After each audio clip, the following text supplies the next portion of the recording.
One of the most persistent misconceptions among those entering witchcraft and occult practices is the idea that spirits, whether demons, goetic intelligences, gods, or any other form of entity, will simply do the heavy lifting for you. The thinking often runs like this: summon the right spirit, offer the right incense, say the right words, and then sit back while the entity manifests your desires.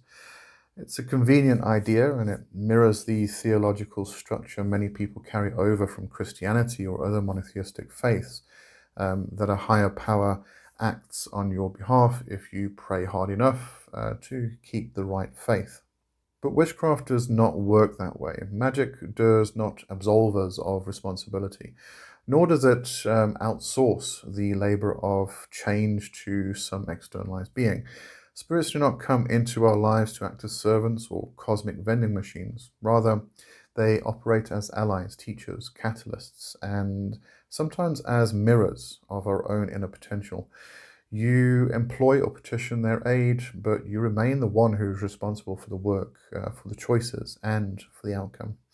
This is hard truth for many people to accept. Responsibility is uncomfortable, especially when facing failure or when the road is longer and harder than expected. But it is essential if we are to approach witchcraft as a living practice rather than as a form of spiritual consumerism.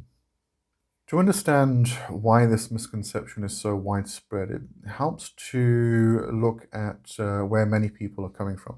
In Christian teaching, prayer is often framed as handing your problem over to God. The believer surrenders, admits their own powerlessness, and trusts that the divine will intervene. This framework absolves the individual of responsibility. If the prayer is answered, it is God's glory. If it is not, it was God's will. Either way, the human being is spared accountability.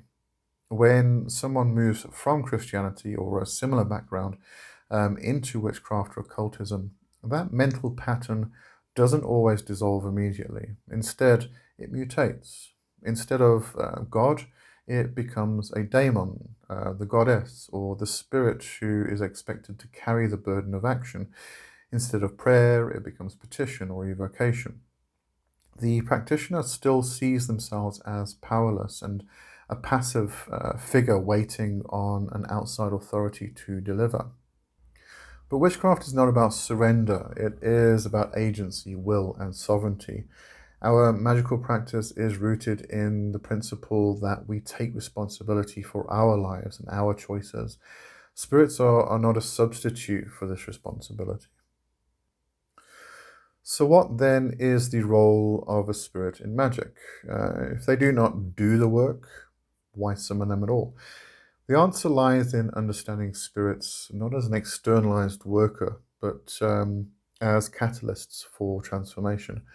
When you petition or evoke a spirit, you are not handing them your problem to solve. You are calling upon their presence, their current, their frequency, so that you can align yourself with that energy. In doing so, you gain access to qualities, perspectives, and capacities that you might not otherwise easily access. For example, calling upon a martial deity or daemon associated with strength and courage does not mean that entity will march into your office and demand your promotion for you. What it does mean is that you will be infused with the force of courage, the clarity of purpose, and the drive to act decisively. You become able to embody that current, and in turn, you carry it into your actions. In other words, the spirit empowers you to work, but you are still the one who must make the call, show up for the meeting, create the opportunity, or otherwise walk the path towards your goal. One way to conceptualize this process is to think of spirits as mantles we take on. When you call on a spirit, you are not importing a servant, you are putting on a cloak of energy. You are stepping into resonance with that spirit's frequency. Resonance is a very useful term here, actually. Everything has its vibration, its energetic signature. Spirits, too, are frequencies, each carrying its own qualities, archetypes, and powers. When we call upon a spirit, we attune ourselves to that frequency. For the duration of the work, we vibrate at the same pitch, so to speak. In practical terms, this means that if you call upon a spirit of eloquence, you are tuning yourself to speak more persuasively, to hold an audience's attention, to embody charisma. If you call upon a spirit of healing, you are tuning yourself to resilience, to renewal and vitality. This mantle does not remain indefinitely. Like any frequency, it requires maintenance. It must be worked with consciously, reinforced through practice, and applied through action. But for the period of time that you hold it, you gain the ability to act as if you were that spirit's embodiment in the world itself. That is the true work of evocation and invocation. Not outsourcing labor, but integrating frequency. When people misunderstand this, the consequences can be serious. If you believe a spirit is going to do all the work, you set yourself up for disappointment and stagnation. Your spells will seem to fail. Your petitions will feel unanswered, and your faith in magic may waver. Worse still, you risk falling into a pattern of abdication. Instead of cultivating your own agency, you hand over your sovereignty to an external force. This is, ironically, a return to the very dynamic many witches sought to escape when leaving monotheism. Magic requires responsibility. It requires the practitioner to shape their own world, to call on allies, but know that the choices and consequences are theirs alone. To abdicate that responsibility is to betray the essence of witchcraft itself. So let's ground this with a few practical examples. Suppose you are seeking financial improvement. You might call upon a goetic spirit associated with wealth or opportunity, like boon, for example. The spirit is not going to drop a bag of gold at your doorstep. What will happen if you align properly is that you begin to notice opportunities you hadn't seen before. You may feel compelled to take actions that improve your finances, such as applying for a new job, investing wisely, or pursuing a side project. The spirit provides the spark, but you must carry the flame. Or consider someone seeking love. They might call upon a goddess of love or a daemon of attraction. Again, the spirit is not going to conjure a soulmate from thin air. What will happen is that the practitioner begins to radiate a different energy, more confident, more magnetic, more open. People respond to that, and opportunities for connection increase. But the practitioner must still engage, meet people, and risk vulnerability. In both cases, the spirit's role is to empower and shift the practitioner's frequency. The practitioner's role is to act. At the heart of all this lies a simple truth. Witchcraft is about responsibility. Every spell, every ritual, every interaction with spirit requires us to own our choices and their consequences. When we succeed, it is not because a spirit did it for us. It is because we worked, we aligned, we acted, and we manifested. The spirit amplified our efforts, opened doors, revealed insights, but we walked through those doors and put those insights to use.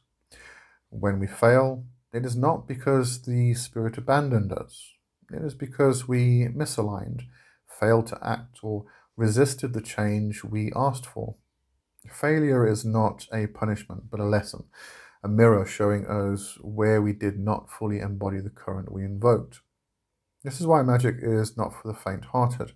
It demands accountability. It strips away excuses. It requires us to admit that we are both the source of our successes and the architects of our failures. While this may sound heavy, it is also profoundly liberating. When you take full responsibility for your magic, you claim your power. You are no longer at the mercy of external forces, waiting for a deity or a daemon to deliver. You are an active participant in your own transformation.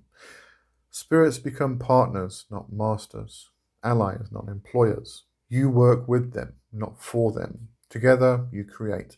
But the responsibility for that creation always remains with you. This perspective changes the way you approach ritual.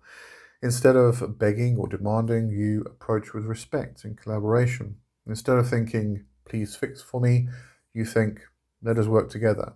Help me embody what I need to achieve this. This is the essence of magical sovereignty. So, spirits do not work for you. They never have.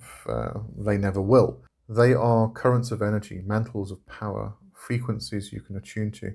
They are teachers and allies, not servants. The responsibility for your magic lies with you. You are the one who must act, embody, and carry the current into the world. To forget this is to slip back into the passive mindset of monotheism, where responsibility is deferred and sovereignty is surrendered. Witchcraft is the path of the sovereign will. We call upon spirits not to take our burdens, but to strengthen us to carry them. We attune to their frequency so that we can walk the path ourselves, resonating with their power, but always responsible for our own steps. This is the truth many shy away from, but it is also the truth that makes witchcraft what it is, a practice of power, accountability, and transformation. And that brings us to the end of today's video, and I hope you enjoyed that. Thanks for watching. I'll see you next time. Cheers for now. Bye-bye.